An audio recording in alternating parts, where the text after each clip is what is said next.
Hoje eu estou aqui com o professor Diego Aranha, da Universidade de Brasília. Ele é professor de ciência da computação, inclusive tem doutorado, né, Diego? Sim. E ele foi o responsável pela única equipe que conseguiu descobrir uma falha nos testes promovidos pelo TSE em relação à urna eletrônica. E hoje ele vai explicar para a gente o que foi, né, que realmente foi feito e quais as implicações disso. Então, Diego, eu vou passar a palavra para você explicar para a gente, até porque eu acho que a mídia não divulgou da forma correta, pelo menos eu achei que foram poucas informações, né? Então, eu queria te deixar livre para explicar, até com detalhes, o que foi feito. Tudo bem.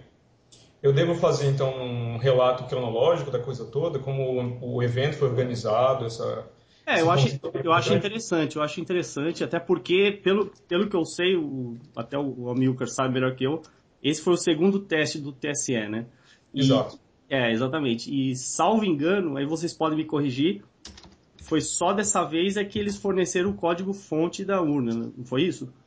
Sim, e esse foi o principal motivo de eu ter organizado uma equipe, né, de eu ter aceitado. Na verdade, já respondendo, fazendo um relato, o TSE lançou uma chamada pública, eu acho que no site deles, eu não sei exatamente se eles fizeram uma chamada em outros fóruns, mas no site deles eles fizeram uma chamada pública a respeito da ocorrência desses testes públicos de segurança. E aí eu recebi um convite a partir de um colega de trabalho, o professor Marcelo Ladeira, também da Universidade de Brasília. Ele me sugeriu que eu organizasse, que eu coordenasse uma equipe para participar nesse evento. Então, assim que eu recebi o convite, eu fui verificar as regras do jogo, digamos assim, né? E o único critério que eu tinha estabelecido para mim mesmo de não participação é se a gente não tivesse acesso ao código-fonte da urna, porque eu sou professor de ciência da computação, eu entendo de software, entendo de segurança de software, não entendo de hardware. Então eu senti que eu só poderia dar contribuição, ou o evento só alcançaria o objetivo que o próprio TSE estabeleceu de melhorar o sistema de segurança, o sistema de votação eletrônica do Brasil, se o acesso ao código-fonte fosse disponibilizado pelos investigadores. Então esse foi o principal motivo de eu ter topado, de eu ter aceitado coordenar uma equipe para participar do evento. O evento ele se dividiu em duas etapas, então nós tivemos de início uma fase de preparação com a duração de 3 dias. Na manhã do primeiro dia eles fizeram uma palestra de abertura, onde eles explicaram como se organiza o sistema eletrônico de votação, que software que roda na urna eletrônica, quantos são os componentes, uma série de detalhes técnicos, né, a respeito de como o sistema eletrônico brasileiro de votação se organiza. E na tarde do primeiro dia nós começamos essa fase de preparação, onde nós podíamos acessar o código-fonte e fazer perguntas técnicas, pedir esclarecimentos para o pessoal do TSE. Então a gente protocolava, tinha a chance de protocolar uma pergunta para ser respondida pelo pessoal de desenvolvimento do TSE. Aí no final desses 3 dias, o objetivo desses 3 dias era formular hipótese, não era fazer testes. Então nós tínhamos que coletar informação para preparar um plano de teste a ser aprovado ou não pelo tribunal. Então, vários planos de teste foram aprovados e alguns outros não foram aprovados para execução na segunda fase do evento, que era a fase de testes, que era o teste propriamente dito, né? Diego, Diga. só desculpa interromper.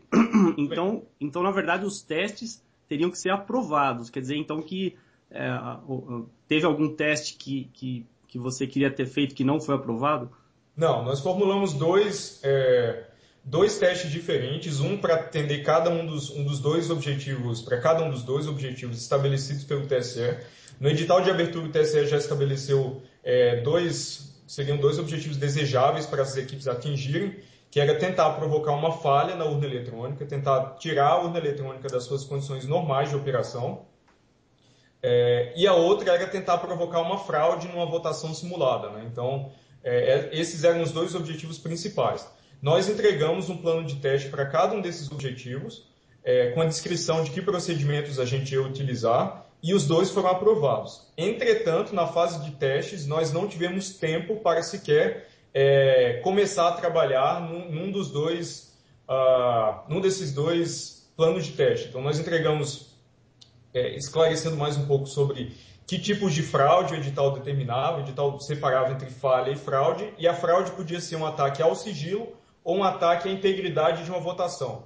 Então, ou tentar quebrar o anonimato dos votos, recuperar que votos foram inseridos, foram contabilizados para cada eleitor pela urna, e o outro era de tentar desviar o voto de um candidato para o outro. Então, tinha esses dois, a categoria de fraude se separava ainda, se dividia nesses dois critérios diferentes, violar o sigilo ou violar a integridade.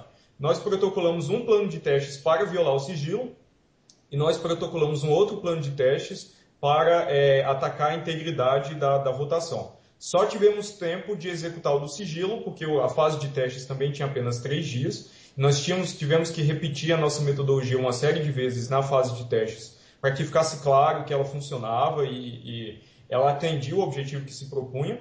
E não tivemos tempo para tentar executar esse plano de testes que tentava violar a integridade. Mas os dois foram aprovados pelo TSE. Nós não protocolamos nenhum plano de testes que provocava causar uma falha na urna eletrônica, mesmo porque esse outro objetivo ele é bem menos importante do que os outros dois de fraude, não é? Ô, Diego, só outra coisa. Pelo que eu entendi, então, além do TSE ter que aprovar os requerimentos de teste, é claro, eles estabelecem um limite de tempo, né? Se não houvesse esse limite de tempo, provavelmente vocês teriam muito mais chance de explorar outras falhas, né? A gente teria mais tempo até de fazer uma avaliação completa de todo o sistema, né? Como a gente tinha um tempo muito restrito, e era uma competição também entre equipes, a atuação da equipe sempre tentou se orientar usando essas regras. Assim, a gente não podia ignorar que tinha um limite de tempo e que a gente também estava em competição com outras equipes. Tinha um critério de premiação, ainda que simbólico, um critério de pontuação e de premiação. Uhum. Então, assim, a estratégia que nós desenvolvemos para executar durante a fase de testes era a mais ágil, a com melhor custo-benefício e a que nós construímos a partir de uma avaliação superficial, de um acesso superficial ao sistema eletrônico de votação. Nós só tivemos 3 dias para analisar o código-fonte. No primeiro dia, por exemplo, existia apenas uma sala de visita ao código-fonte, era uma sala lacrada. E no primeiro dia tinha uma equipe que voltaria eles vinham acho que de Taubaté, eles voltariam no mesmo dia para a cidade de origem. Então, no primeiro dia eles tiveram acesso exclusivo a essa sala e ficaram o dia inteiro examinando o código-fonte. Nós só conseguimos acesso ao código-fonte às 11 horas da manhã do segundo dia, porque ainda que a sala tivesse vazia já no segundo dia, tivesse reservada para a gente poder logo cedo ir lá e começar a apurar informações do código-fonte, precisava ter uma pessoa determinada, uma pessoa para nos conduzir até lá e nos acompanhar dentro da sala do código-fonte também.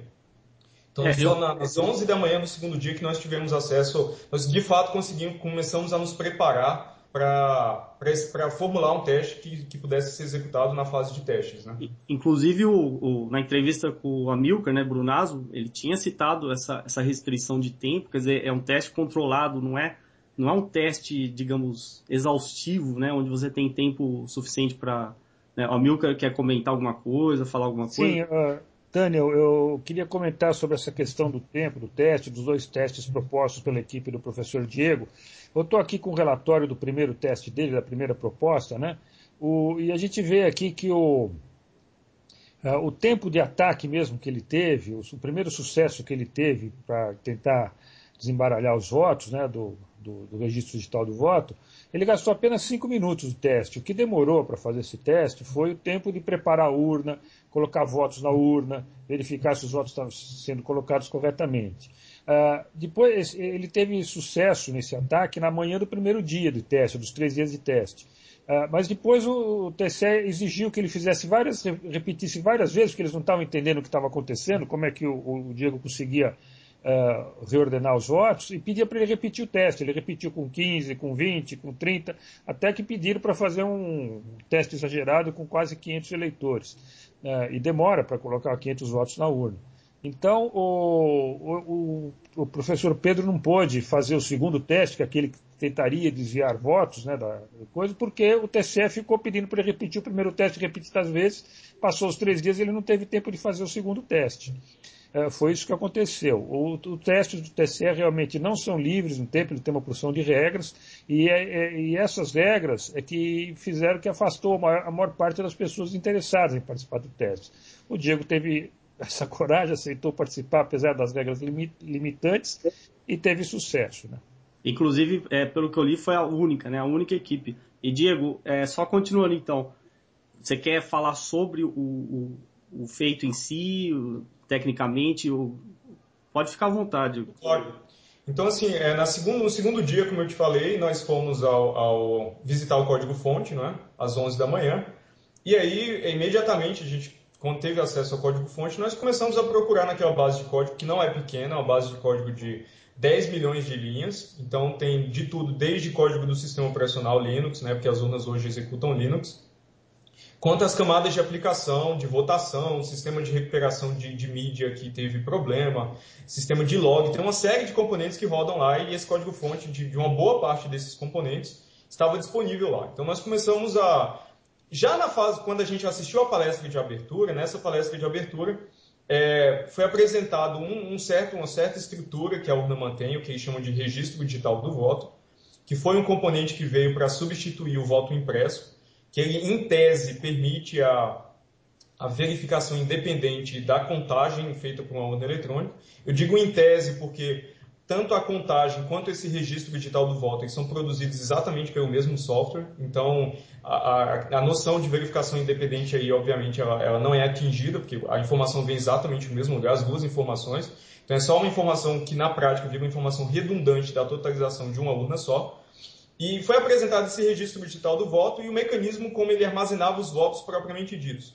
Então, a urna, hoje em dia, ela não só armazena os totais para cada candidato, como ela armazena também os votos propriamente ditos.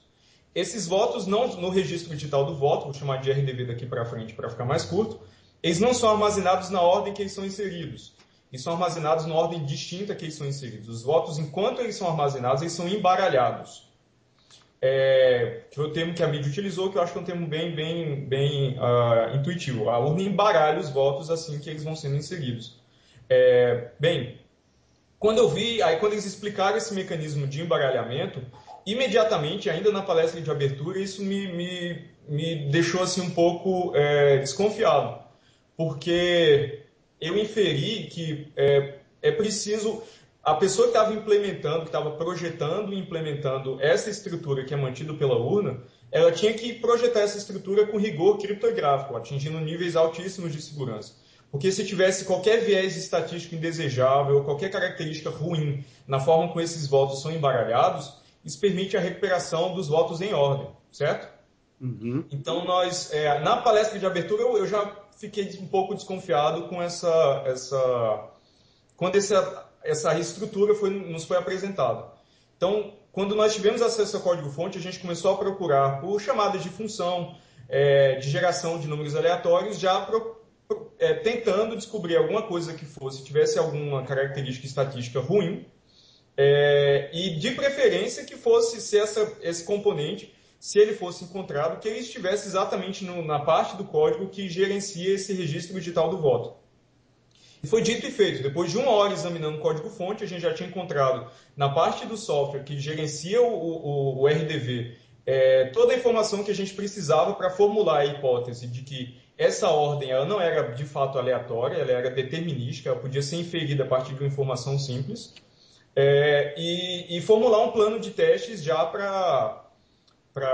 como é que se diz? Para tentar reverter esse embaralhamento, né? Ainda assim, nós ficamos mais 4 horas na sala de código-fonte para ver se a gente encontrava outras fragilidades ou vulnerabilidades no software que nos permitisse executar outros ataques. Então, porque assim, como tinha regras e era uma competição, vira uma condição de corrida. Você tem que encontrar a vulnerabilidade que gera um maior impacto, com o mínimo esforço, que seja mais rápida de ser executada, que também dependa o mínimo do TSE, porque a gente não queria um procedimento que dependesse fundamentalmente do TSE para a gente poder agilizar a execução ou repetir várias vezes, independentemente de qualquer tipo de procedimento executado pelo TSE. Então, a gente queria uma coisa que a gente pudesse confirmar e executar rapidamente, sem depender do TSE ou do pessoal de apoio, até porque eles pareciam assim, bastante ocupados com a gerência de todo esse evento, então tinha tanto que eles até solicitaram algumas instituições de Campinas, de outros lugares, para atuarem com o pessoal de apoio, porque demandava bastante atenção. Então, e aí no final do segundo dia eu não encontrei nada que, a meu ver, me permitisse executar um teste tão simples ou de forma tão ágil quanto essa vulnerabilidade específica do RDV. E aí, na manhã do terceiro dia, nós fizemos algumas pequenas, isso do terceiro dia da fase de preparação, né? Nós fizemos uma ou duas eleições simuladas para ver se de fato a nossa hipótese tinha algum sentido. Bem, aí produzimos os planos de teste, submetemos ao TSE, o TSE aprovou ambos. 10 dias depois começou a fase de preparação, e aí na primeira manhã do primeiro dia começou a fase de testes, e aí na manhã do primeiro dia nós executamos essa metodologia para uma votação pequena, se não me engano tinha apenas 10 eleitores. No sistema lá, no conjunto de treinamento, vamos chamar assim, de eleitores do TSE, eram 500 eleitores possíveis. Cada um desses eleitores podia votar em 2 candidatos diferentes, um vereador e um prefeito. Ele podia exercer as mesmas opções que um candidato tem na prática, que um eleitor tem na prática, perdão. Então ele podia votar em legenda, ele podia votar nulo, um número que não existe, votar em branco. Então todas essas possibilidades estavam lá. Nos foi dito que era o software de eleição que seria usado nas próximas eleições. Então a modelagem era suficientemente, a meu ver, modelava suficientemente um cenário real. Os testes, tanto a fase de preparação quanto a fase de testes, nós éramos monitorados todo o tempo, então tinha sempre alguém do pessoal de apoio do TSE acompanhando o que nós fazíamos e também fornecendo serviços, porque toda vez que a gente fazia uma votação simulada, você precisava da carga da urna com uma mídia de carga disponibilizada pelo TSE, e aí esse é um procedimento que demora pelo menos uma meia hora, porque tem uma série de testes, a urna executa um monte de sistemas durante a carga, para testar, para ver se está tudo de fato como esperado. Então, nós precisávamos também dessa colaboração do pessoal de apoio do TSE para fazer carga na urna. Eles anotavam o número da mídia que foi utilizado, que horas a carga começou, se a carga foi feita da forma como manda o protocolo, porque nós, como testadores ou como atacantes, ainda modelando atacantes, né, nós podíamos até durante o processo de carga tentar fazer alguma interferência. Então, eles acompanhavam todo esse procedimento que todas as equipes executavam. E aí, na manhã do primeiro dia, nós conseguimos, de fato, verificar a nossa hipótese, que aquele embaralhamento feito no registro digital do voto, ele é completamente determinístico e pode ser inferido a partir de uma única informação, que é pública. E aí nós conseguimos já recuperar os 20 votos desses 10 eleitores em ordem, e inclusive o último eleitor ele votou nulo e nós recuperamos corretamente a informação de que o voto dele era inválido. Bem, com 10 eleitores, nós pensamos, vamos agora tentar com um conjunto um pouco maior, então repetimos o mesmo procedimento de fazer a carga na urna e executar uma simulação com 16 eleitores. Mais uma vez, os votos foram recuperados em ordem. O protocolo basicamente era assim, o pessoal de apoio do TSE gerava uma lista que apenas um membro da equipe que digitava os votos na urna conhecia, os demais membros da equipe não conheciam. A votação era feita nessa urna, a urna produz uma mídia de resultados, é um pendrive, que contém todas as informações que vão ser transmitidas para o sistema de totalização, e aí nós acessávamos esse pendrive com um computador que foi disponibilizado pelo TSE para a equipe, para tentar recuperar, executar a metodologia e tentar recuperar esses votos em ordem. Então, mais uma vez, aí, a partir da execução do nosso programa de análise, nesse arquivo que estava contido na mídia de resultados, nós produzíamos uma outra lista, uma lista hipotética dos votos em ordem, e aí havia uma conferência dessas duas listas. Se a lista que a gente desconhecia era idêntica à lista gerada pelo programa, então a gente concluía que o teste de fato obteve sucesso. Depois de repetir o procedimento, a metodologia com 16 eleitores, nós chegamos até 21 eleitores, mais uma vez apresentando sucesso. Nessas duas últimas execuções, nós já tínhamos uma versão do programa que recuperava todas as informações do voto. Então, se o voto era nulo, por exemplo, até a escolha que o eleitor fez para aquele voto ser nulo também era produzida pelo programa, porque essa informação estava contida no registro digital do voto. Então, a gente só não tratava essa informação antes, a gente só produzia que era um voto nulo. Mas, a partir daí, nós começamos a também ter esse cuidado para recuperar até a escolha que o eleitor fez, que de fato gerou um voto nulo. Então, no final do primeiro dia, nós chegamos a essa conclusão. Nossa metodologia funciona até 21 eleitores com absoluta exatidão, nenhum dígito, voto, absolutamente nada que o programa de análise produziu estava errado. E aí, no final do primeiro dia, o TSE nos propôs repetir a mesma metodologia com um conjunto de dados um pouco mais real. Então, o nosso conjunto de treinamento lá tinha 580 eleitores, eles nos propuseram que executássemos a metodologia com 475 desses 580 eleitores possíveis. Porque esse número esse comparecimento aí de 82% nos foi informado que era a média de comparecimento da eleição passada, da eleição de 2010. Deixa eu fazer uma observação agora, Claro. Diego. O que eles falaram, deram uma informação errada. O total de eleitores é em torno de 127 milhões, na última eleição em 2010, são 400 mil urnas, dá uma média de 300 e poucos eleitores por urna. E com a abstenção de 18%, daria uma média de 250 votos por urna, votos médios. Então, na verdade, esse teste que eles pediram para você fazer, com 580 eleitores e 480 votos, não era o valor médio, era o valor máximo. Quer dizer, você fez o teste na pior das situações. Quer dizer, eles falaram para você que era o valor médio, mas na verdade você estava fazendo, não existe urna com mais votos do que isso que você testou. E o valor médio, na verdade, é em torno de 200 eleitores só. O que eles nos falaram que era o valor médio era o número de 82%, não o número de 480 eleitores. Então eles falaram que 82% era o comparecimento médio.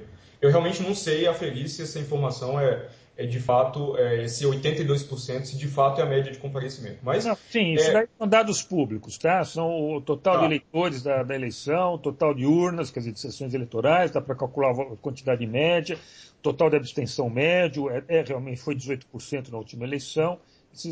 Mas você fazendo todas essas contas, você vê que a média de presença de eleitores em sessões é em torno de 250 votos. Então a média de 82% corresponde, mas não o número de eleitores, é isso, não é? Não, se deram a pior situação para você testar. Entendi. Bem, mas aí já tinham, até na palestra de abertura, já tinham afirmado várias vezes que o teste tinha que ser reprodutível, ele tinha que ser um teste sistemático.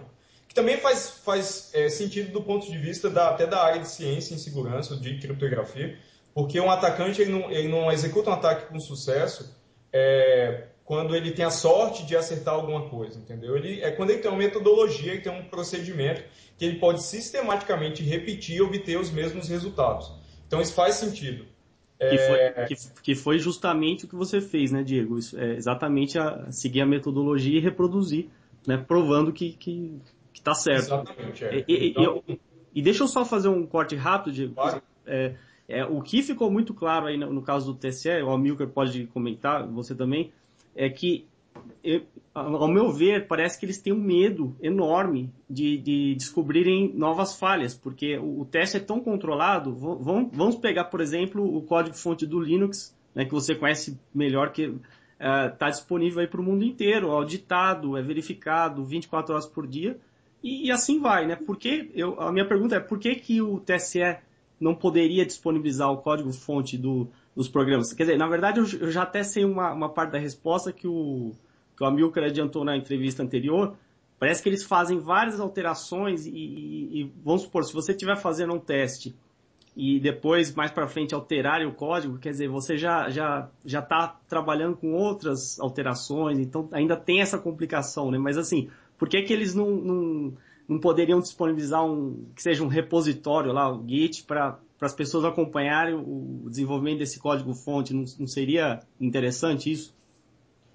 Do ponto de vista, assim, mais uma vez, do ponto de vista da área de segurança, né, dessa disciplina científica, nós supomos, quando se projeta um mecanismo de segurança, você sempre supõe que o atacante, o cara, no caso específico da urna, aquele agente que quer fraudar uma eleição, ele tem o máximo de informações possíveis. Então, ele não é um agente desinformado. Tem o máximo de informações possíveis. Então, assim, do ponto de vista de segurança, é desejável que esse código-fonte tenha o máximo número de olhos possíveis o examinando, porque é isso que traz alguma garantia. Você supõe que mais olhos bem intencionados estão examinando o código-fonte do que olhos mal intencionados. E esses olhos bem intencionados vão lá sugerir modificações, vão sugerir melhoras. Exatamente o que a gente fez dentro do ambiente controlado dos testes, né? Nós vimos o código-fonte, encontramos uma fragilidade e sugerimos uma melhoria. Então, assim, a área de segurança, ela não considera uma prática plausível manter o sigilo do mecanismo de segurança ou do código-fonte que o implementa com uma fonte de confiança. Então, esse não é um princípio válido na área de segurança. Você supõe que o atacante tem acesso ao código-fonte, mesmo porque o atacante pode trabalhar dentro do próprio tribunal, ou ele pode trabalhar dentro de umas várias empresas que têm interface com a urna, que são terceirizadas, que produzem código para o tribunal. Então, assim, a meu ver, sob a ótica da área de segurança, não faz sentido supor que nós não podemos distribuir o código-fonte porque mais pessoas vão ter acesso a ele. Na verdade, o raciocínio tem que ser o oposto. O código-fonte tem que ser examinado pelo número máximo de pessoas possíveis para que esses problemas sejam encontrados e corrigidos a tempo. É assim que funciona o Linux, é assim que funcionam as distribuições BSD, é assim que o software livre, o princípio do software livre, né, o movimento, ele se comporta. Ele supõe que a transparência total do processo é o que vai trazer segurança. Então, essa observação ela é corroborada na área de segurança. Não, inclusive, o seguinte... a gente vê que o TSL controla o tempo, né, a forma dos testes, tem que protocolar, aquela burocracia extrema. E isso porque você está testando o código-fonte que é executado na urna. Né? Salvo engano, você falou de passar por um pendrive, eu também desconheço, aí o Amilcar deve saber como é que é transmitido isso, deve ser transmitido depois para um servidor, ou sei lá. E esse processo de transmissão e o processo lá como é que eu falo? De apuração? De apuração de totalização, que chama. Totalização. Exatamente. Esse processo não é passível de teste. Né? Eles permitem que você verifique lá como que é feita a apuração lá no final. Quer dizer, então, essa é a minha preocupação, né? No evento, o evento se focou, né, teve como único foco a urna em si.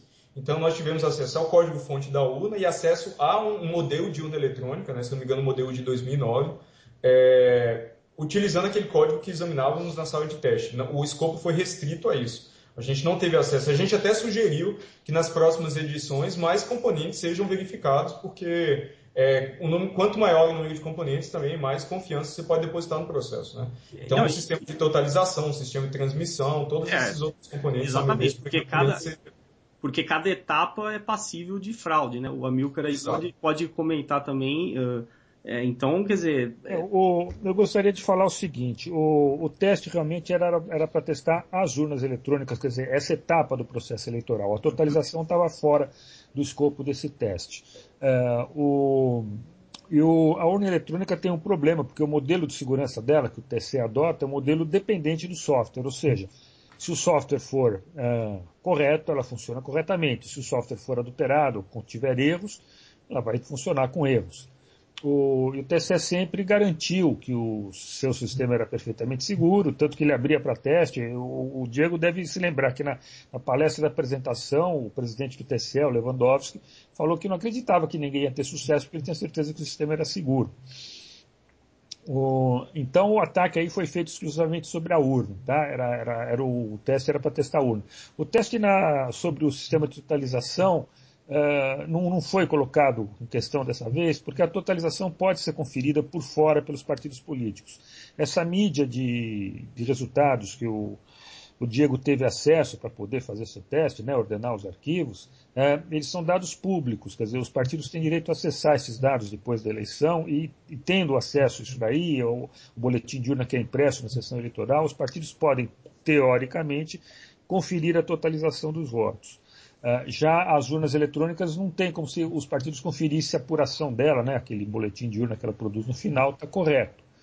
Então, a urna é essencialmente dependente de software. E eu entendo disso tudo que aconteceu, é que o resultado desse teste do professor Diego, da equipe dele, é que demonstrou, corroborou, né, o que muita gente falava, que o sistema dependente de software não é seguro, porque o TSE sempre garantiu que ele era seguro, o TSE contratou muitas empresas para fazer validação do software, o Ministério da Ciência e Tecnologia, a Fundação Renato Acher, gente da Unicamp, professores da UNB, e que falavam que o sistema era seguro, que estava sempre correto, e a equipe do Diego foi lá e em uma hora descobriu um baita de um erro de segurança e mostrou que toda a análise de software que foi feita antes não garantia a integridade do voto nas urnas eletrônicas. Eu acho que o mais importante disso tudo foi isso.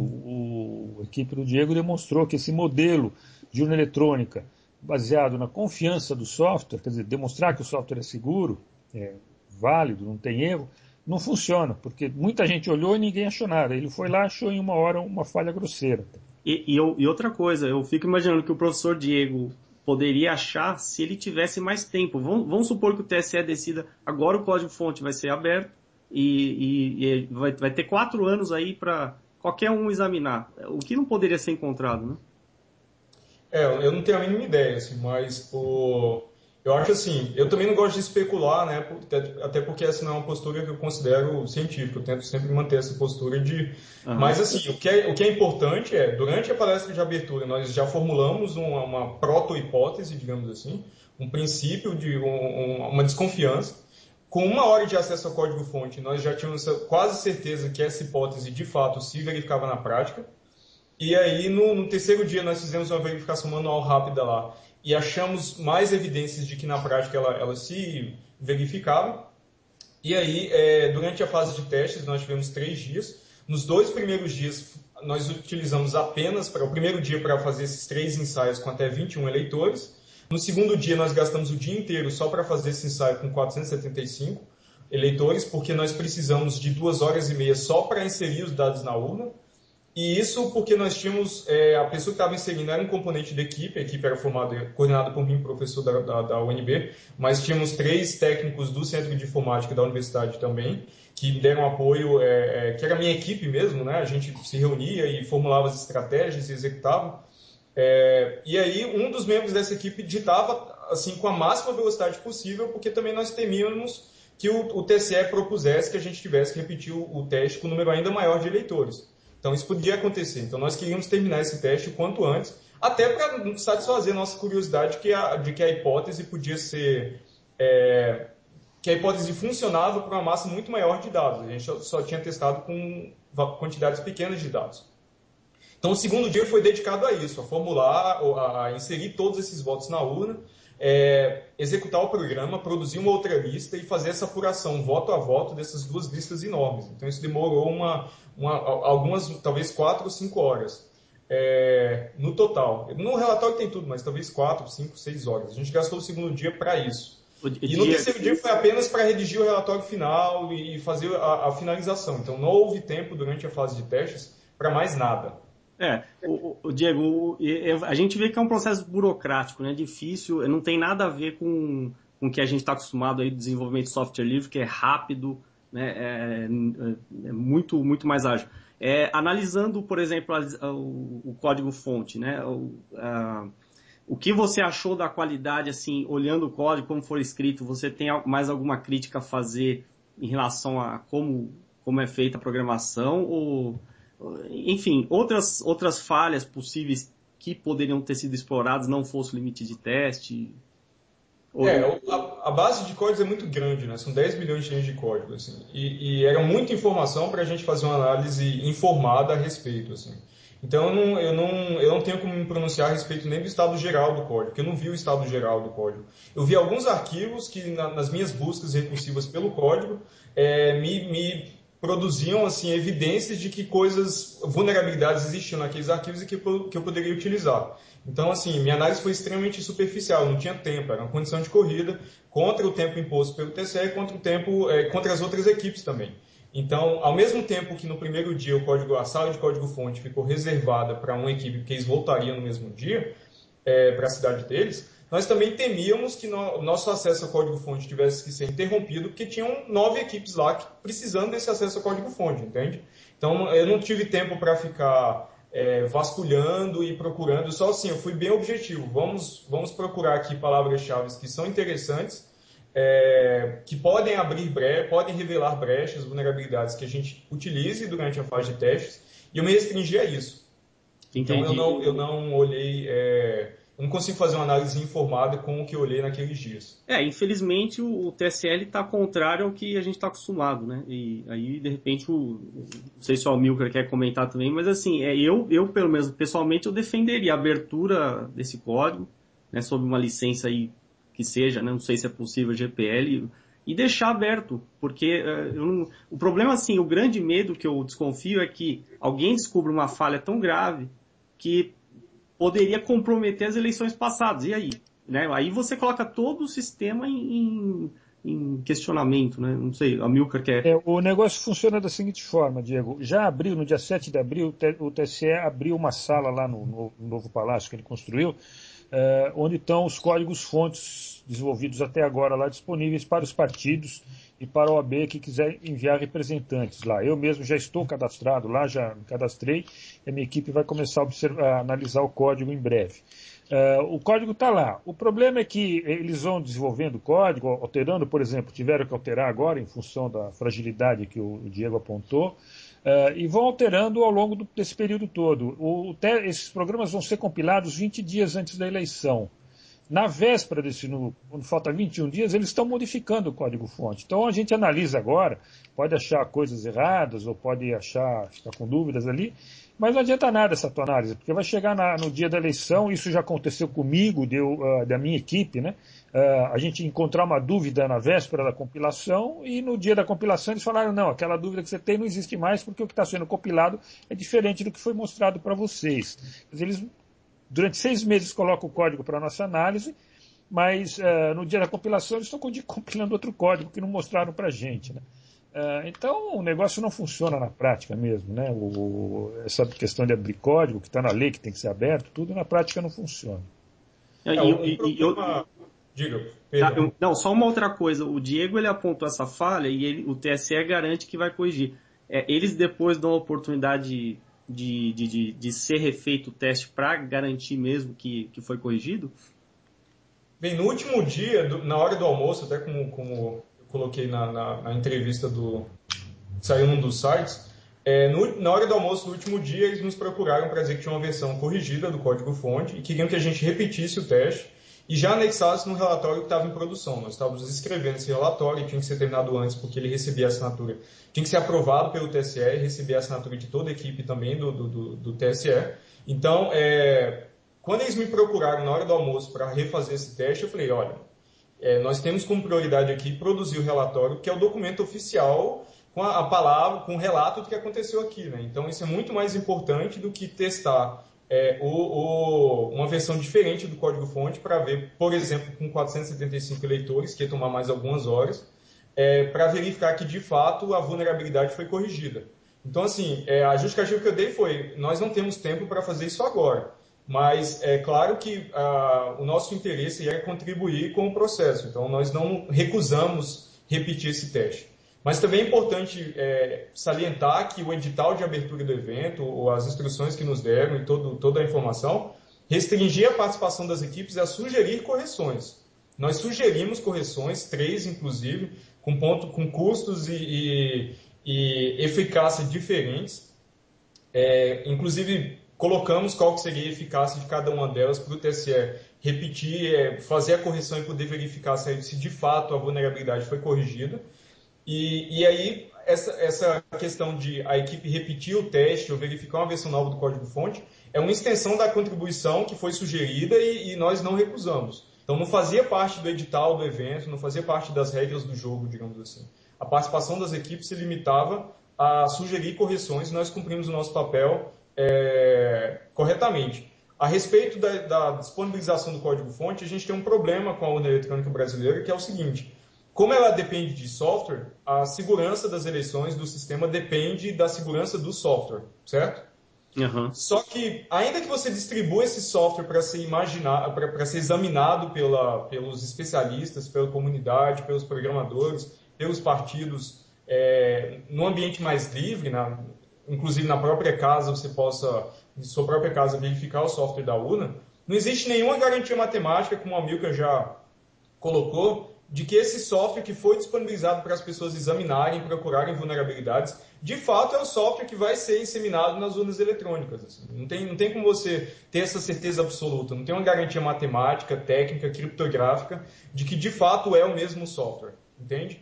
Então, assim, urnas que têm esse modelo dependente de software, tem esse obstáculo aí, do ponto de vista matemático, é intransponível, porque ainda que todo mundo sugira correções, você não tem nenhuma garantia que de fato as correções foram aplicadas e o software que está rodando na urna é aquele que você viu em casa. Assim. Então, esse é um outro problema. Mas no caso, aí o Amilcar pode comentar, você também, Diego, toda urna não depende de software? Desculpa assim, até a minha ignorância na pergunta, mas assim, toda urna não tem necessariamente que usar um software?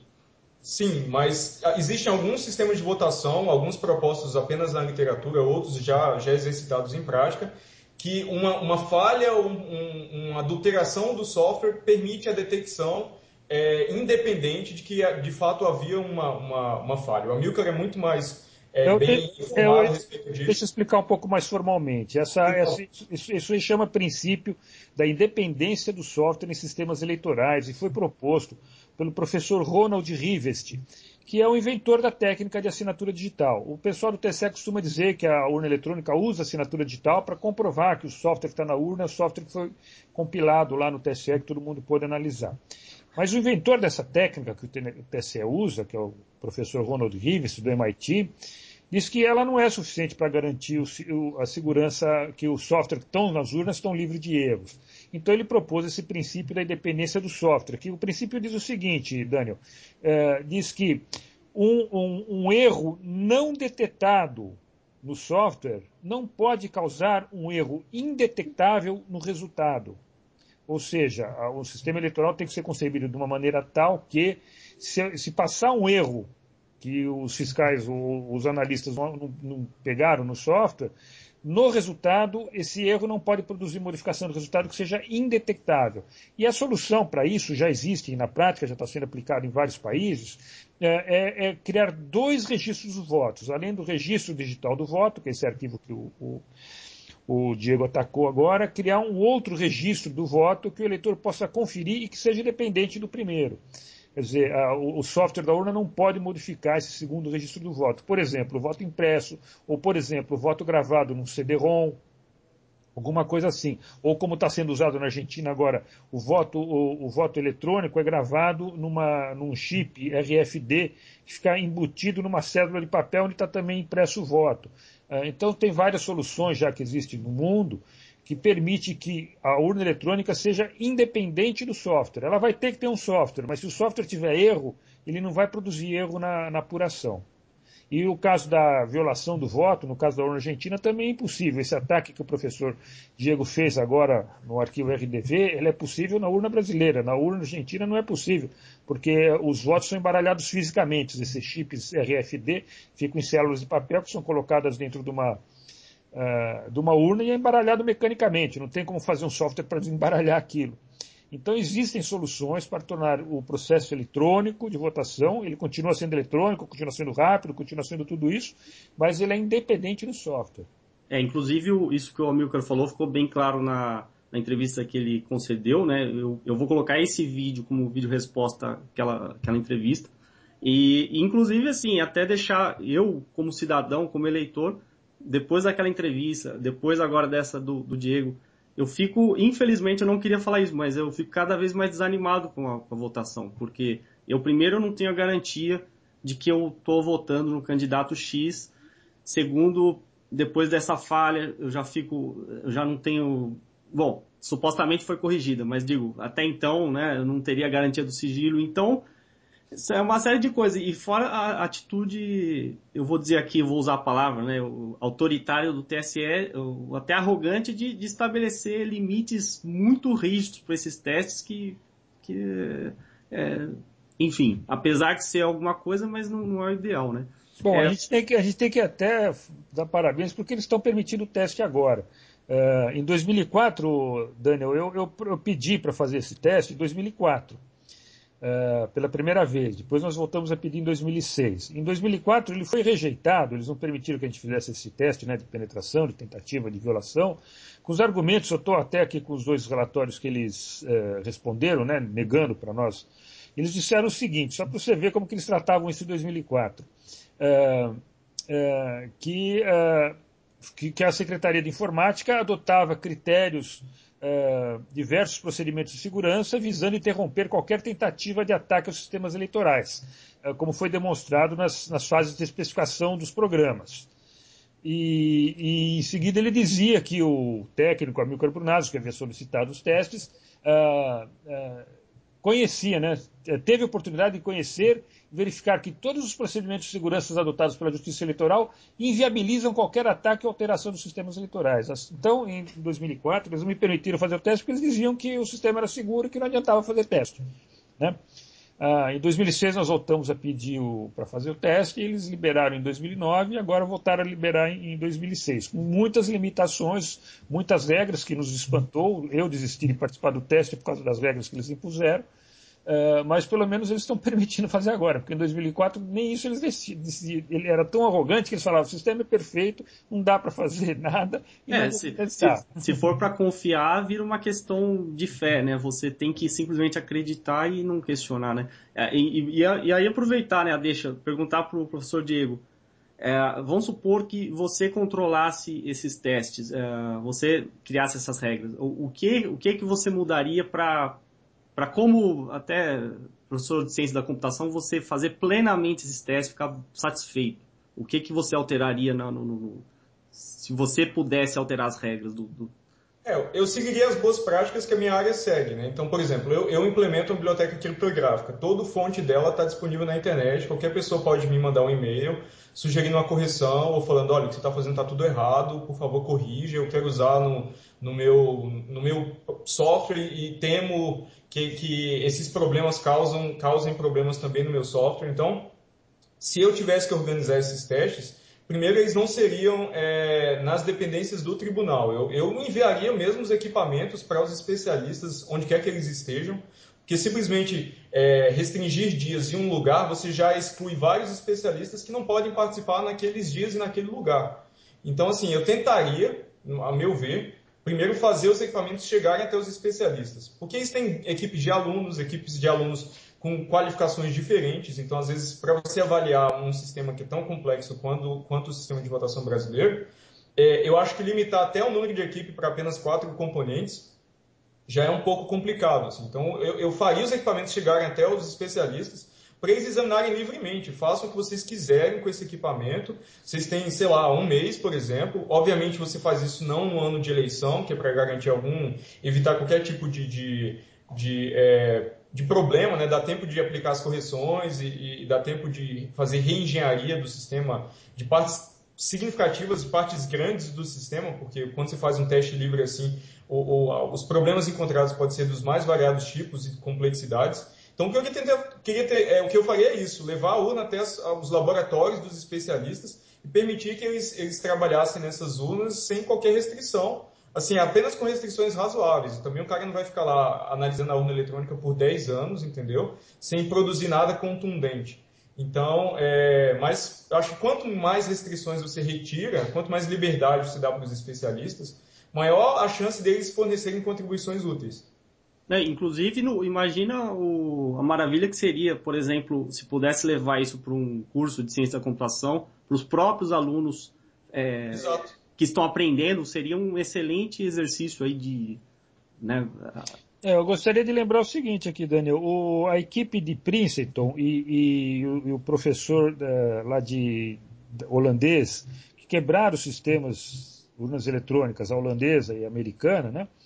Eles pediram, numa palestra que eles deram no Rio de Janeiro, no final de 2010, eles pediram para fazer isso que o Diego está propondo agora. Eles pediram para receber o equipamento da urna eletrônica brasileira para que eles pudessem fazer o teste. Claro que ficou só num pedido, ficou por isso mesmo, o TCE nem respondeu, né? Ou respondeu fazendo esse teste com limitação do acesso a 3 dias, né? Mas existe uma equipe que já teve sucesso, uma equipe internacional que já teve sucesso em invadir mais de 10 modelos diferentes de urnas eletrônicas, os fabricantes do mundo inteiro, e que não pode testar a urna eletrônica brasileira porque o TSE não fornece o equipamento para eles.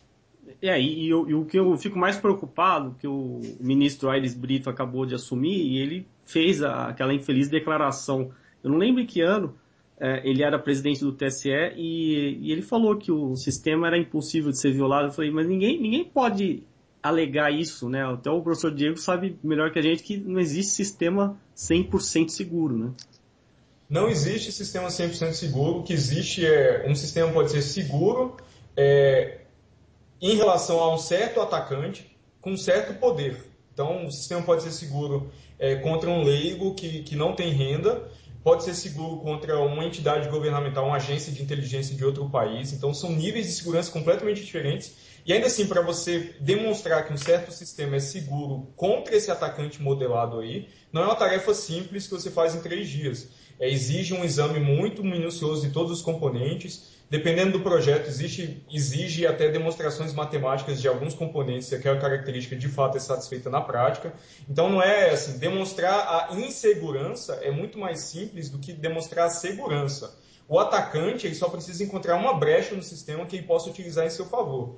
O projetista, o cara que tenta proteger esse sistema, ele tem que ter certeza de que não tem nenhuma vulnerabilidade, nenhum componente ali que possa ser usado por um certo atacante. Aí traçar também que atacante é esse, qual o poder aquisitivo dele, quantas pessoas ele consegue subornar, que equipamentos ele pode comprar. Tudo isso é bem complexo, varia com a criticidade do equipamento. Então, equipamentos de missão crítica como a urna eletrônica tem que resistir a ataques de atacantes muito mais poderosos do que, por exemplo, uma coisa que cifra o meio-meio em casa. Então, assim, tem toda uma questão aí de você como modelar, como fornecer mecanismos de segurança que protejam contra esse atacante. Uma outra coisa importante também é assim, eu fiz minha especialização, minha pós-graduação foi em segurança computacional, meu doutorado foi em como acelerar primitivas criptográficas na prática, como torná-las mais velozes. Eu não sou um especialista em segurança de software, longe disso. Eu sou um curioso, eu entendo princípios de segurança, porque foi a área em que eu me doutorei, mas eu não sou um especialista em segurança de software e minha capacidade não chega nem perto da capacidade, por exemplo, da experiência também de outros pesquisadores que já fizeram ataques semelhantes em outros países. Então, eu participei porque eu senti o dever cívico de participar, eu também contribuo com impostos. Esses impostos são a principal fonte de renda que financia a iniciativa da urna eletrônica brasileira. E eu, como professor que atua nessa área, ainda que num tema de pesquisa completamente diferente de votação eletrônica, eu me senti no dever e senti a curiosidade de participar. Mas eu não sou a pessoa mais qualificada no país e muito longe de ser a pessoa mais qualificada no mundo para participar de um teste de segurança da urna eletrônica brasileira. E mesmo assim, ainda descobriu uma falha que nenhuma das outras equipes descobriu, né? Então, você vê o potencial, né? Aí eu entro na parte da especulação, mas enfim, aqui eu assumo o risco de especular, né? O que deve existir aí que a gente não tem conhecimento, né? E fora os milhões gastos, né, investidos nesse processo todo, é complicado, né? Bom, vocês querem falar mais alguma coisa, algo que faltou, fazer algum comentário? Eu acho que pode ser interessante, se você me permite, fazer uma descrição um pouquinho mais técnica de qual foi o ataque realmente utilizado. Eu só falei do resultado, né? Não, pode falar. Que a gente conseguiu recuperar os votos em ordem, mas aí uma pessoa que entende um pouco mais da técnica pode quando assistir o vídeo, se perguntar, tá, mas qual que era a fragilidade, a vulnerabilidade em si? Ah, sim, pode falar. Então, era basicamente assim, toda vez que um voto era armazenado nesse RDV, uma posição aleatória do arquivo era selecionada para escrever aquele voto. Então, existiam sessões diferentes para cada candidato. Um voto para vereador e não acompanhava no RDV um voto para prefeito. Eles iam em sessões diferentes. E essas posições elas eram obtidas a partir da amostragem de um gerador de números pseudo-aleatórios, que é basicamente o que a gente usa em computadores desktop, né, computadores comuns, para gerar chaves criptográficas. Então, quando você gera uma chave criptográfica para obter um certificado digital, quando você cifra o seu e-mail, ou quando você entra no site do banco e tem lá aquele cadeadinho, para aquela conexão ser protegida, você precisa de uma chave criptográfica que é mantida em segredo, e essa chave vem de um gerador de números pseudo-aleatórios. Idealmente, ele deve vir de um gerador de números realmente aleatórios, verdadeiramente aleatórios. Mas isso depende de um dispositivo físico especializado em produzir esses números. Então, nem todo mundo tem esse tipo de dispositivo em casa. Então, quando a gente não tem esse tipo de dispositivo em casa, a gente usa um gerador de números pseudo-aleatórios. Esse gerador funciona da seguinte forma: ele recebe uma semente, essa semente tem que ser verdadeiramente aleatória e tenta expandir a aleatoriedade dessa semente numa sequência de números. Então ela simula um expansor de aleatoriedade, recebe alguma coisa verdadeiramente aleatória e produz aí uma sequência de números que, a partir dessa semente, eles podem ser unicamente determinados a partir daquela semente, sem ambiguidade, e se a semente for aleatória, esses números realmente são aleatórios. Se a semente não é aleatória ou é restrita a uma pequena faixa de valores, então o número de sequências que esse gerador produz também é limitado, ele propaga as mesmas limitações da semente. Ficou claro? Ficou. No caso da urna eletrônica brasileira, a semente era uma tomada de tempo na resolução de segundo, feita no início do sistema de votação. Então, quando o sistema de votação subia, essa tomada de tempo era feita, e aí esse valor em segundos, né, na verdade a quantidade de segundos a partir de um instante de tempo no passado, ele era utilizado para gerar essa sequência de números no RDV. Bem, a questão é que, assim, além da semente ser claramente não aleatória, né, era uma tomada de tempo em segundos, então se você sabe aí que horas essa tomada de tempo pode ser feita, você consegue testar várias sementes para ver se de fato qual daquelas sementes é a correta, ela também era tornada pública. Então ela era tanto armazenada no log público da urna, que fica disponível para os partidos, como ela também era disponibilizada nos relatórios impressos que a urna produz. Então, essa tomada de tempo consta nos documentos que a urna produz, o que a gente chamou no relatório de produtos públicos de uma votação. Então, eu não precisava saber em que instante de tempo o sistema de votação subiu no andar da urna eletrônica. Eu podia apenas, foi exatamente o que a gente fez durante os testes, examinar esses produtos públicos de uma votação simulada para recuperar essa semente, e aí simular o comportamento do gerador pseudo-aleatório que está dentro da urna, do software da urna, fora da urna, porque toda a sequência de armazenamento dos votos depende unicamente dessa semente. De posse da semente, que era tornada pública, mais uma vez, a gente conseguiu saber exatamente em que ordem aqueles votos foram armazenados no RDV. Então, se você sabe a ordem, você pode recuperar em ordem, é trivial você recuperar em ordem. Então, tecnicamente, isso foi o que a gente fez, o nosso teste seguir esse procedimento. E a partir daí, né, até para um leigo entender, a partir da ordem, eu lembro que você até falou numa entrevista, se consultar com a lista de eleitores de uma sessão, você descobre quem votou em quem, né? Na prática é isso, né? Exato. Como eu recupero os votos em ordem, eu sei que o primeiro eleitor votou no candidato A, o segundo eleitor no candidato B, o terceiro eleitor votou nulo, o quarto eleitor votou em branco. Então, se você também monitora na sessão eleitoral a ordem em que a ordem dos eleitores, né, que o primeiro eleitor, na verdade, tem aquele título, e o segundo eleitor, na verdade, tem aquele outro título, e o terceiro eleitor é o Zé, porque eu paguei o Zé para votar em mim, então eu coloquei na terceira posição da fila para ele votar, eu consigo recuperar os votos em ordem, dada a lista dos eleitores em ordem, eu faço essa correspondência perfeita entre que eleitor votou em que candidato. Então, o perigo, né, se essa vulnerabilidade não for corrigida, algum agente, algum atacante, né, alguém interessado em fraudar as eleições, ele fazer uma espécie de voto de cabresto digital, né, ele ressuscitar o voto de cabresto num contexto um pouco mais tecnológico. Ele faz a coação de vários eleitores para que eles votem em seu favor, se prepara para que esses eleitores votem em posições pré-determinadas ou no início da eleição, e aí tenta recuperar os votos em ordem para ver se de fato aqueles eleitores votaram no candidato pré-determinado, pré-estabelecido. Uma informação que chegou depois da finalização dos testes é que o log público da urna também armazena a hora em que cada eleitor votou. É uma informação que eu não tinha dentro enquanto no ambiente de testes. Então, se você também sabe a hora em que cada um dos eleitores votou, você também sabe, ou a ordem dos eleitores, se você está interessado em recuperar os votos, a ordem que eles votaram, você também consegue fazer essa correspondência perfeita e recuperar os votos daqueles eleitores unicamente. Deixa eu falar uma coisa agora, Daniel. Primeiro eu gostaria de falar sobre o que significa restabelecer a ordem do registro digital do voto. Então, para ficar claro para todo mundo que está vendo essa gravação, essa entrevista, o sistema eleitoral tem que ter duas propriedades garantidas, ele tem que dar garantia para duas propriedades. Uma é que o voto é apurado corretamente, a justa apuração. Outra, ele tem que dar garantia de sigilo do voto.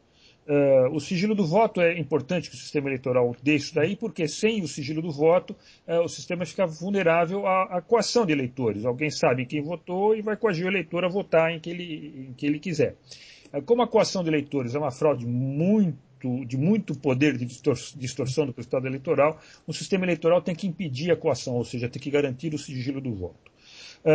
Quando o voto era manual, a questão do garantia do sigilo estava escrito no artigo 103 do Código Eleitoral de 1965, que dizia o seguinte: o sigilo do voto é assegurado mediante as seguintes providências. Inciso 4, emprego de uma urna que assegure a inviolabilidade do sufrágio e seja suficientemente ampla para que não se acumulem as células na ordem que forem introduzidas. Ou seja, já no sistema manual, a garantia do sigilo do voto é dada pelo embaralhamento dos votos dentro da urna. Quando passaram para o sistema digital, criaram esse registro digital do voto, que equivale à versão digital da urna física, ou seja, os votos estão lá dentro embaralhados, tem que se garantir o embaralhamento. A equipe do professor Diego conseguiu, então, assim, eu até pediria para que ele explicasse isso, que eu assisti uma palestra dele lá no Ministério do Planejamento, ele deixou de uma maneira muito clara, muito evidente. O que eles fizeram foi quebrar a única defesa que tinha no sistema eleitoral, né, eletrônico, na urna eletrônica, que garantia o sigilo do voto, ou seja, que é o embaralhamento dos votos. Ele conseguiu desembaralhar. E ele conseguiu desembaralhar, pelo que eu entendi, de todas as urnas que foram usadas até 2010. Quer dizer, até 2010 o sistema de embaralhamento é esse que ele quebrou agora. Quem tiver os arquivos públicos, registro digital do voto e log das urnas de 2010, eram documentos públicos, eu mesmo tenho uma porção deles, em vários locais, pode, usando a técnica do professor Diego, desembaralhar os votos e saber a ordem e a hora em que cada voto foi dado. Tá? Então foi isso que isso que significa desembaralhar os votos. É a única garantia que o sistema dá para garantir o sigilo do voto e evitar a distorção do resultado eleitoral pela coação de eleitores. E a outra observação que eu tenho a fazer, eu já fiz aqui, vou só repetir rapidamente, é que esse ataque que o professor Diego fez demonstra que os sistemas baseados em software não são seguros, porque uma hora o software pode estar errado e ninguém está sabendo. Né? Até porque o ataque ele só pôde ser executado porque havia um erro de embaralhamento. Não foi porque a gente fez alguma coisa absolutamente extraordinária e quebrou um problema muito difícil, não. Existia um erro de projeto, um erro de implementação em como esse embaralhamento era feito, uma vulnerabilidade nesse embaralhamento, que nos permitiu recuperar sem ambiguidade todos os votos em ordem. Ou seja, Diego, como que você classificaria essa falha, assim, básica, média? Bem, eu procuro não fazer juízo de valor, porque isso é um pouco subjetivo, né? Uhum. Mas o que eu posso dizer? Eles usaram um componente de segurança fora das características de operação dele, a própria definição de um gerador pseudo-aleatório exige que a semente seja aleatória, então eles não respeitaram essa restrição e utilizaram uma tomada de tempo que obviamente não é aleatório.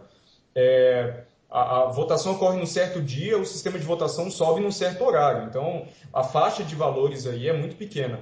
E, além disso, essa semente, que deve ser aleatória e deve ser mantida em segredo, inclusive em segredo até do pessoal que produz a urna eletrônica, eles não podem conhecer essa semente, senão eles conseguem também reverter esse embaralhamento. Ela tem que ser mantida em segredo de alguma forma de todo mundo, ela tem que ser gerada, utilizada e destruída no ciclo de vida da urna durante uma votação. Ao invés de mantê-la em segredo, ela também foi tornada pública. Então, assim, eles violaram o funcionamento de um componente de software bem estudado, bem conhecido na área de segurança, em dois quesitos fundamentais para o seu funcionamento correto. Então, esse é o fato técnico. Assim. Obviamente, se é uma vulnerabilidade, se é um componente sendo usado fora dos seus limites corretos, ele não deveria estar lá. Então, isso não deveria estar lá. Essa linha de código, essa parte de código específica que nós utilizamos, claramente não deveria estar lá, muito menos no arquivo que não deveria estar em nenhuma parte da urna, muito menos no arquivo que a gente utilizou para atacar, porque ele era crítico, era fundamental para assegurar, proteger o sigilo do voto. Agora, eu acho importante aqui destacar o seguinte, esse código, ele passou pelo crivo de muitas empresas e instituições que foram contratadas pelo TSE para avaliar, para dizer que o sistema era seguro.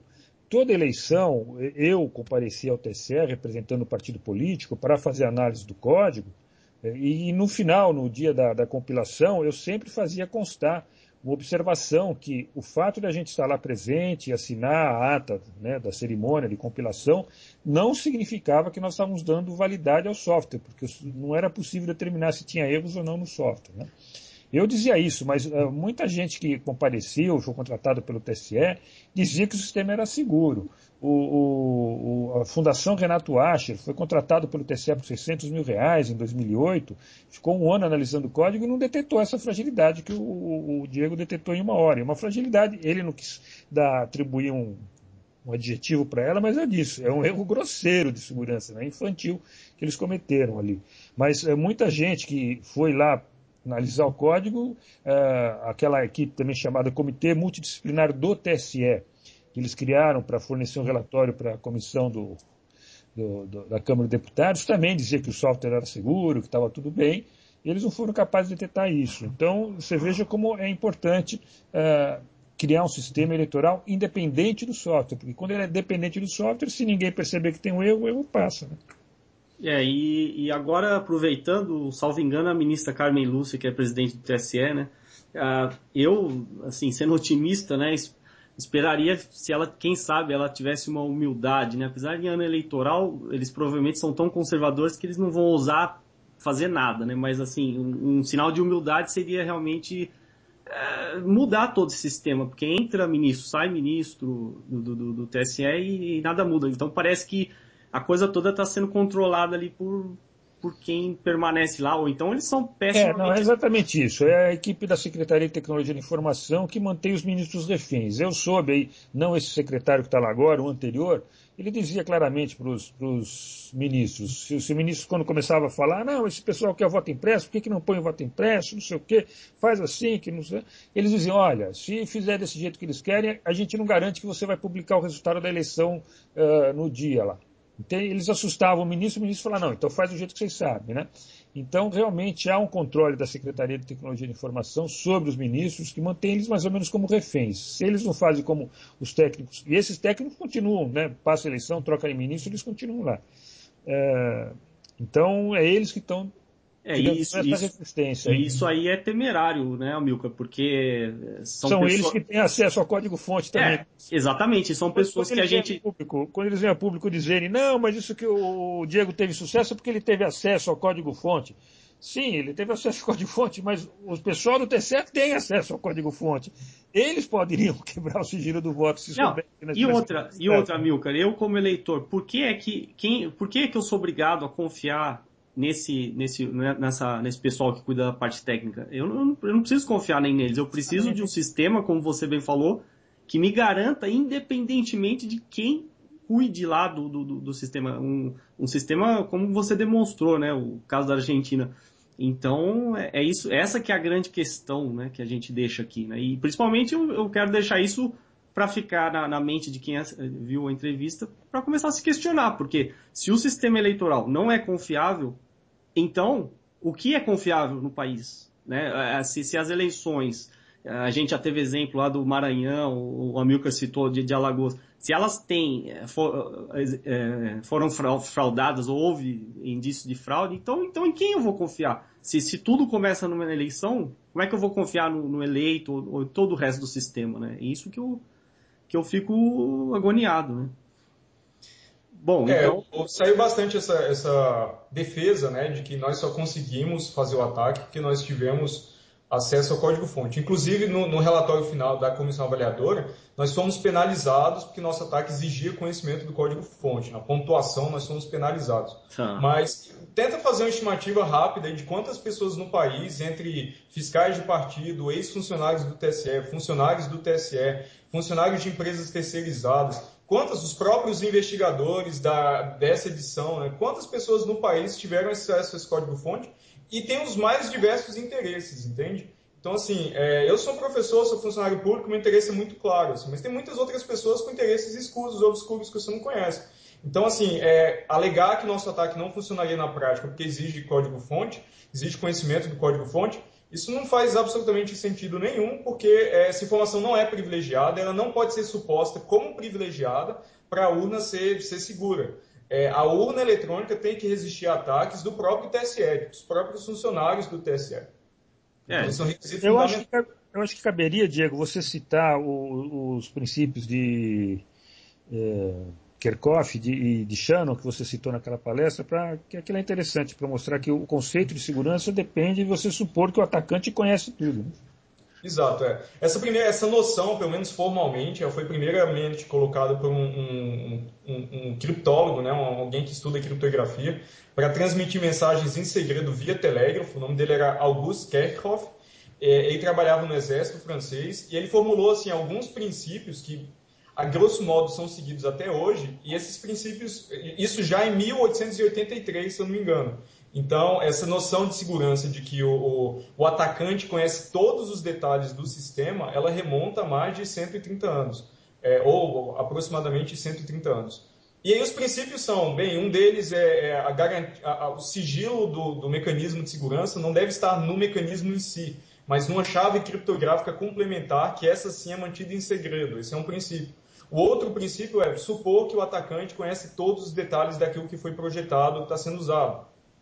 Então, o Shannon também, que foi outro criptólogo, é muito famoso por ter tido resultados muito importantes. Ele, no final da Segunda Guerra, ele só fez replicar esse princípio com outras palavras, né, até para reforçar. E uma frase muito famosa atribuída a ele é que o inimigo conhece todos os detalhes. Que, de fato, o inimigo pode ser alguém que está do lado de cá, digamos assim, né? Algum dos projetistas.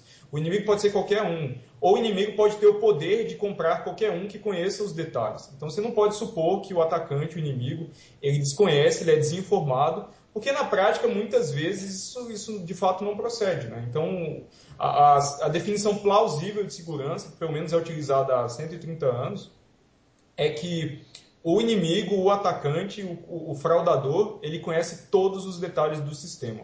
Não existe informação privilegiada para esse atacante, a não ser daquelas chaves criptográficas que, de qualquer forma, não estavam disponíveis para a gente, por exemplo, utilizar no ambiente de testes. Né? Então, a noção é essa. Essa é a noção correta, o raciocínio correto para se trabalhar na área de segurança. É a noção que todo mundo utiliza.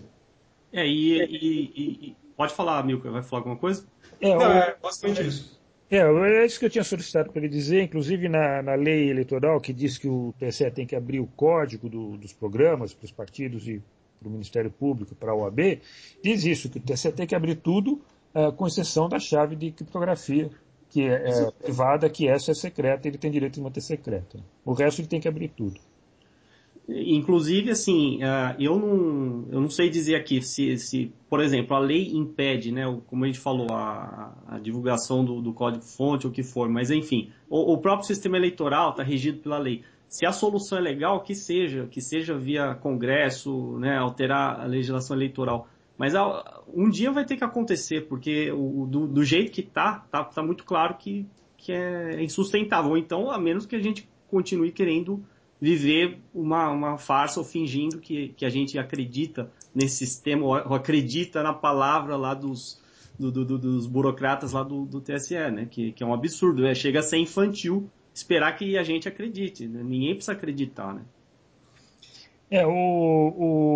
Você deve estar percebendo já, Daniel, que está crescendo, né, a compreensão da insegurança do sistema eleitoral pelo eleitor brasileiro. Um dos problemas que eu enfrentei todos esses anos, que eu venho discutindo e denunciando essa insegurança, é que a grande maioria dos brasileiros aceita o sistema como que é. Né?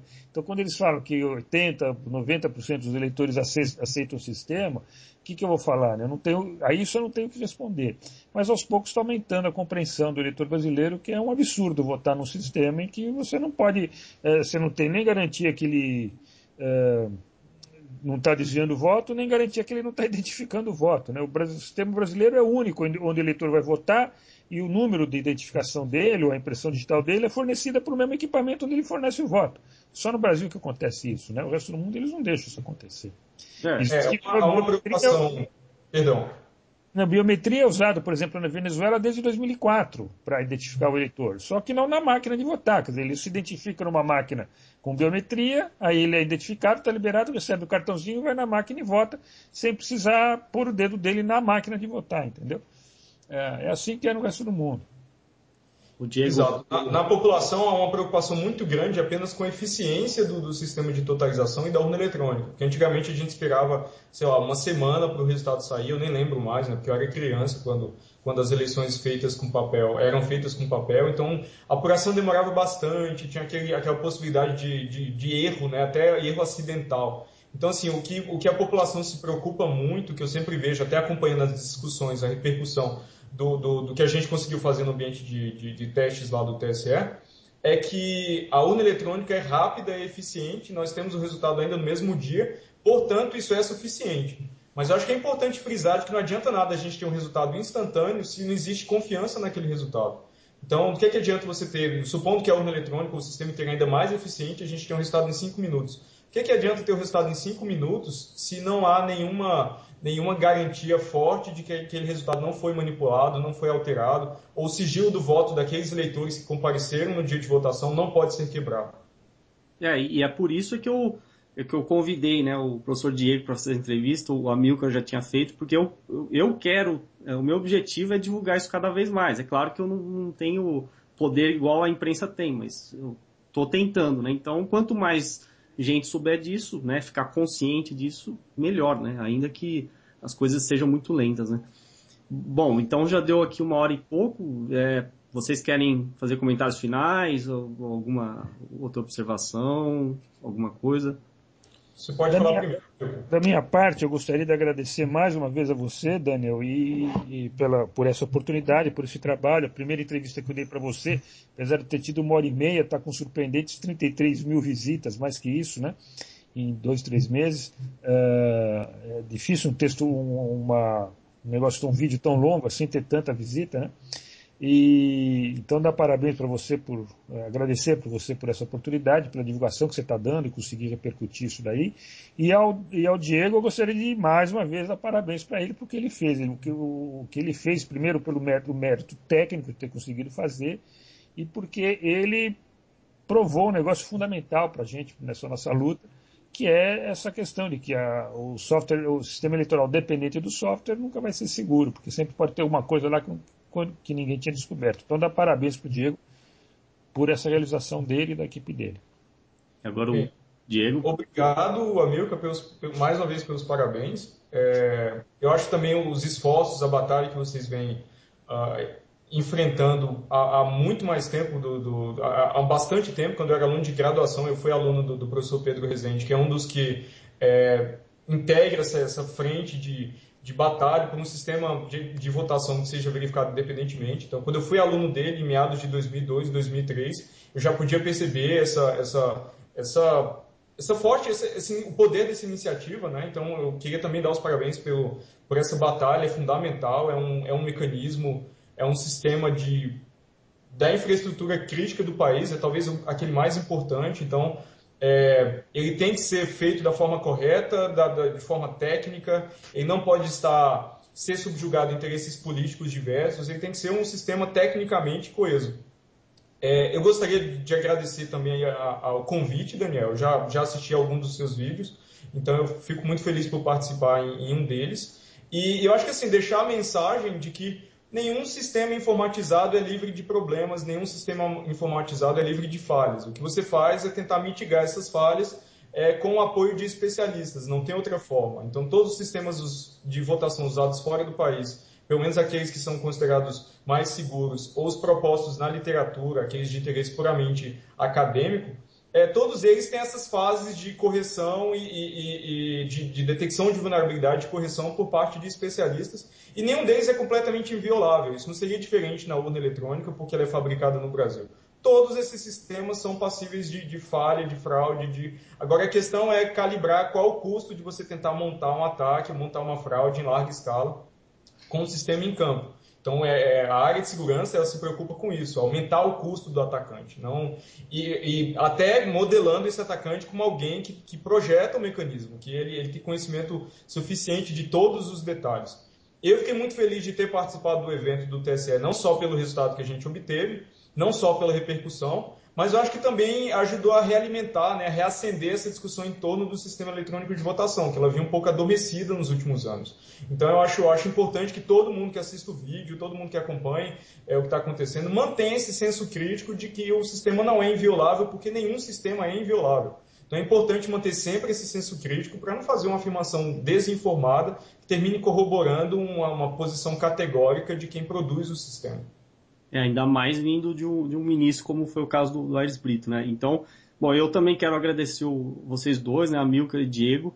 Também dar parabéns ao Diego, né, pelo feito, porque de qualquer forma, por mais que o Diego minimize, né, como é que fala, o que foi feito, mas assim, na verdade é um grande feito e você vê empresas recebendo, como o Amilcar falou, 600 mil reais não conseguiram, o que o Diego fez uma hora é para se pensar, né? E eu só queria perguntar para vocês, eu posso colocar a foto de vocês dois no vídeo e os contatos para os sites para o pessoal? Sim, eu não vejo nenhum problema, por favor. Então, Só para deixar claro, eu não estou minimizando o que a gente fez. Eu acho que o que a gente fez foi bem importante, foi até pela repercussão que gerou. Eu só estou tentando me restringir aos fatos técnicos, evitar sim. É diferente. Sim.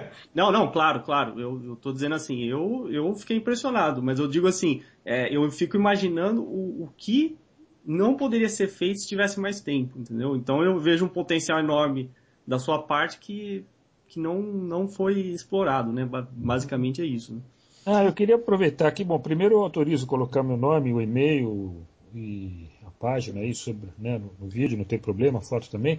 Eu queria fazer mais um apelo aqui ao Diego para ele produzir. Eu sei que ele tem muito mais coisa, né? Ele é professor, tem que dar aula para aluno, corrigir prova, mas para ele produzir logo um relatório em inglês para a gente divulgar isso daí para fora do Brasil.